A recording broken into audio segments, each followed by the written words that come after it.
Hey guys, welcome back to my channel again.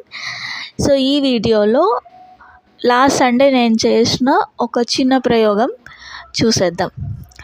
So last Sunday mutton తెచ్చుకుందామని అనుకున్నాం ముందే. So నా బ్రెయిన్లో ముందే ఉందన్నమాట, రెగ్యులర్గా కర్రీ ఎందుకు చేయటం, వన్ పాట్ రెసిపీ ట్రై చేద్దాం అన్నట్టు. సో అక్కడికి మటన్ తీసుకురావడానికి లేట్ అయింది, లైక్ ఆల్మోస్ట్ 1 hour వస్తూ ఉండింది. బట్ ఎనీహౌ ముందుగానే బ్రెయిన్లో థాట్ ఉంది కాబట్టి, కానీ ఎప్పుడూ ట్రై చేయలేదు ముందెప్పుడు. సో కాషన్ ఇచ్చేసాను ఇంట్లో, లైక్ నేను ఫస్ట్ టైం ట్రై చేస్తున్నాను, ఎలా వచ్చిద్దో కూడా నాకు తెలీదు, నేను ఎలా చేస్తానో కూడా నాకు తెలీదు, బాగా రాకపోతే నన్ను తిట్టుకోవద్దు దయచేసి అని చెప్పాను ఇంట్లో.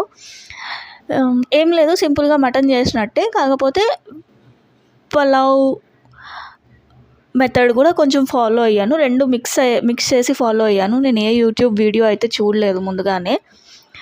సో కుక్కర్ పెట్టేసి ఒక గరిటె ఆయిల్ వేసేసుకొని, లేదా మీ క్వాంటిటీకి సరిపోయేంత ఆయిల్ వేసేసుకొని, అండ్ 2 tablespoons నెయ్యి వేసుకున్నాను నేను ఇక్కడ. అండ్ అలాగే జీలకర్ర, దాని తర్వాత లవంగాలు, ఇలాచి, జాపత్రి, బిర్యానీ ఆకు ఇవన్నీ ఉంటాయి కదా. మా ఇంట్లో ఏమున్నాయి నేను అవి వేసాను, వాటితోనే అడ్జస్ట్ చేశాను. ఓకే, నెక్స్ట్ ఆనియన్ అండ్ పచ్చిమిర్చి ఫ్రై అయిన తర్వాత నేను ఇక్కడ మటన్ పీసెస్ వేసే క్లిప్ అయితే మిస్ అయింది. సో మటన్ వేసేసి సాల్ట్, ఇంకా మనకు తగినంత కారం కలిపేసుకున్న తర్వాత, అప్పుడు మటన్ కొంచెం కుక్ అవుతున్న టైంలో, లైక్ ఆయిల్ పైకి కనిపిస్తున్న టైంలో మనము టమాటో పీసెస్ వేసుకోవాలి. నేను ఇక్కడ మెంతం కూర అయితే వేయలేదు, బికాజ్ ఇది పులావ్ కదా, కర్రీ కాదు కదా అనేసి కొత్తిమీర వేసాను. ఇక్కడ ఒక పీస్ వదిలిపెట్టేసాను అనమాట, వెనకాల నుండి చెప్తున్నారు ఒక పీస్ వదిలేసామని చెప్పి. సో తీసుకొని వేసాను అక్కడ. సో మొత్తానికి ఇప్పుడు టమాటో అవి కూడా కొంచెం వేగాలి, మెత్తగా అవ్వాలి. అండ్ దెన్ అక్కడ కరివేపాకు వేసాను, ఇందాక వేయటం మర్చిపోయాను కొత్తిమీరతో పాటుగా, అందుకోసం వేసేసాను అనమాట. సో నా బ్రెయిన్లో ముందేముందంటే, ముందుగా మటన్ మెత్తగా కుక్ అవ్వనివ్వాలి, రైస్ యాడ్ చేసే కంటే ముందుగానే మటన్ మెత్తగా కుక్ అయిపోతే ఇట్ విల్ బి బెటర్ అనే థాట్ వచ్చింది నాకు. ఎందుకంటే మటన్ కుక్ అవ్వడానికి ఆబ్వియస్గా చాలా టైం పట్టిద్ది, రైస్ వేసామనుకో మొత్తం మెస్ అయిపోద్ది కదా, అందుకోసం అనేసి.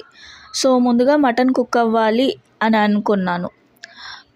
సో మటన్ అక్కడ విజిల్కి పెట్టేశాను.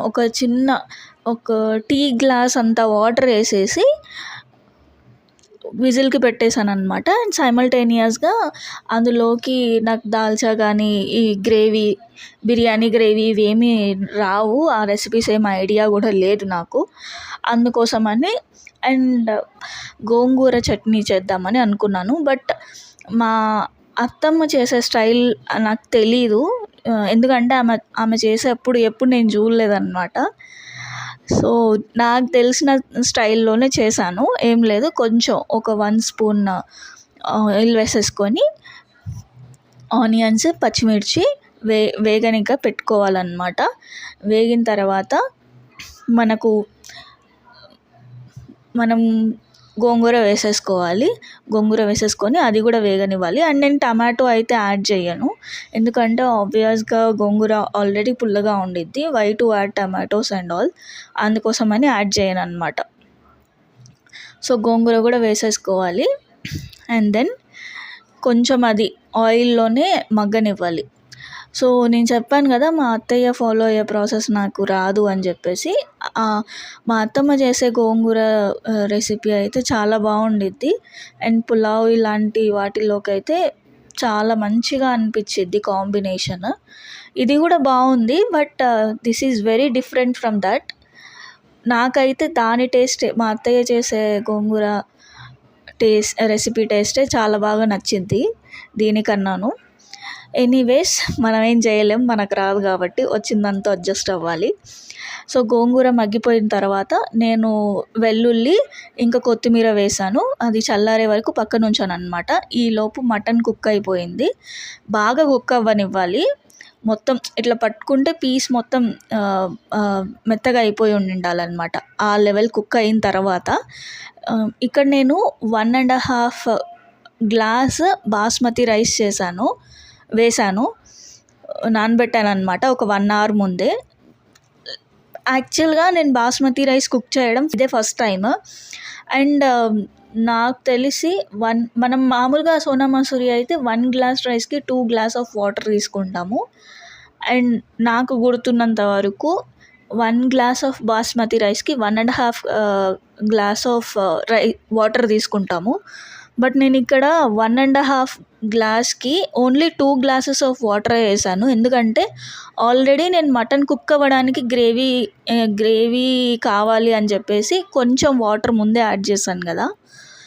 సో ఆ వాటర్ కూడా సరిపోతుంది, ఆ మటన్ గ్రేవీ కూడా కంపన్సేట్ అయిపోతుంది అని చెప్పేసి ఓన్లీ తక్కువే వేసాను. మరీ ఎక్కువగా వేస్తే మెత్తగా అయిపోతుంది కాబట్టి I don't want to mess up the recipe. Chance తీసుకోవాలని అనుకోలేదు. So only 2 glasses of water వేసాను అండ్ రైస్ వేసాను. సరిపోయేంత సాల్ట్ చూసుకొని ఇప్పుడే వేసేసుకున్న తర్వాత నేను విజిల్కి పెట్టాను. లైక్ 2 విజిల్స్తో ఆఫ్ చేద్దామని చెప్పేసి మీడియం ఫ్లేమ్లో పెట్టి. బట్ నాకెందుకో నేను ఎప్పుడు కుక్కర్లో రైస్ చెయ్యలేదు. నాకు భయం వేసింది కుక్కర్లో రైస్ చేయాలంటే. మళ్ళీ ఒకవేళ 2 విజిల్స్కి అవ్వలేదు అని అంటే 3 విజిల్స్ ఇవ్వాలా అని చెప్పేసి మళ్ళీ ఎందుకు వచ్చిన తంట అని చెప్పేసి నేను లిడ్ తీసేసి మామూలుగానే కుక్ అవ్వనిచ్చాను, విజిల్ తీసేసి. సో బాగా కుక్ అయిపోయింది, చాలా పొడి పొడిగా వచ్చిందనమాట. ఇక్కడ సైమల్టేనియస్గా మా ఇంట్లో దంచడానికి రోల్ లేదు, సో మిక్సీ పట్టేయాల్సి వచ్చింది. టేస్ట్ అయితే బాగుంది. ఈ వీడియోలో నేను చేసిన ప్రయోగం మా ఇంట్లో వాళ్ళకైతే బాగానే నచ్చింది. నేనైతే మెస్ చేయలేదు ఫుడ్ని కానీ తెచ్చిన మటన్ని కానీ. I'm satisfied in that way. ఇంకోసారి చెయ్యొచ్చా అని అడిగాను, యా చెయ్యొచ్చు అన్నట్టే ఆన్సర్ ఇచ్చారు. సో ఫ్యూచర్లో మళ్ళీ రెసిపీ రిపీట్ చేసే ఛాన్స్ ఉంది. అండ్ ఇదే రెసిపీ నేను చికెన్తో కూడా ట్రై చేద్దామని అనుకుంటున్నాను. హౌ ఇట్ గోస్ అనేది నాకు తెలీదు, చూడాలి. బట్ ఇక్కడ మీరు చూడొచ్చు, రైస్ కలపడం వల్ల కొంచెం చిదిగిపోయింది కానీ బట్ చాలా పూలుగా కుక్ అయిపోయింది అనమాట. పలుకుగా ఉందన్నమాట రైస్, బాగుంది. సో ఈ వీడియోకి ఇంతే గైస్. నేను కొన్ని షార్ట్స్ అప్లోడ్ చేస్తున్నాను. ఆడియన్స్కి రీచ్ అవ్వడానికి ఛానల్ ఆ షార్ట్స్ అప్లోడ్ చేయాల్సి వస్తుంది. But anyhow I'm enjoying that as well. ఈ వీడియోకి ఇంతే. See you guys in another video. Thank you for watching and please do support. Bye guys.